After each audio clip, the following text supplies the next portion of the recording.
बघा, शरद हा शाळेमध्ये 18 जुलै ते 12 ऑगस्ट सुट्टीवर आहे, तर किती दिवस गैरहजर होता? तर 14 दिवस, 25 दिवस, 30 दिवस की 26 दिवस? बघूया, आपण तयार करूया, काढूया. कसं काढायचं बघा, मला सांगा, अगोदर कोणता महिना येतो, जुलै का ऑगस्ट? राईट, जुलै. पायथल्या जुलै महिना. जुलै महिन्याची तारीख कोणती दिली? 18 तारीख दिलेली आहे. त्यांना अर्ज देण्याची है ना, सुरुवात त्या दिवशीपासून तो गैरहजर राहिला ना. 17 तारखेला अर्ज दिला असेल, 18 तारखेपासून नाही म्हणून म्हणून 18 तारीख पासून तो गैरहजर सुरू झाला. 18 पासून ते किती तारखेपर्यंत? जुलैमध्ये किती दिवस असतात?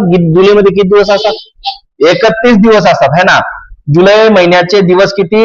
31 दिवस. 18 ते 31 म्हणजे अगोदर किती दिवस झाले ह्या महिन्यातले हे पाहावं लागेल. म्हणजेच गैरहजर होता ना, 18 तारखेपासून गैरहजर होता, म्हणजे 17 मागचा एक दिवस धरावा लागेल वजाबाकी करायला. 17 धरायचे, म्हणजे 17 दिवस वजा करून टाकायचे, राहिलेले दिवस ते समोरचे गैरहजरचे पकडता येतात. चला मग बघा, आता याच्यातून एक दिवस वजा करा. कालच्या दिवशी त्यानं अर्ज दिला आणि 18 पासून तो गैरहजर राहिला. सांगा, एकातून 7 काढता येतात का? नाही. 11तनं 7 काढा, 4 राहिले. 4 राहिले की नाही ते? आणि इथे 3तनं 1 हातचा दिला, इथे किती राहिले? 2. मग 2तनं 1 काढा, इथे किती राहिले? 14. म्हणजे जुलै महिन्यामध्ये तो किती दिवस? 14 दिवस गैरहजर होता. किती दिवस गैरहजर होता? जुलै महिन्याचे 14 दिवस. आणि आता पुढे ऑगस्ट मध्ये किती दिवस? 12 ऑगस्ट दिलेला आहे. मग 1 तारखेपासून हे 12 पर्यंत म्हणजे 12 दिवस. मग हे 12 दिवस प्लस करा.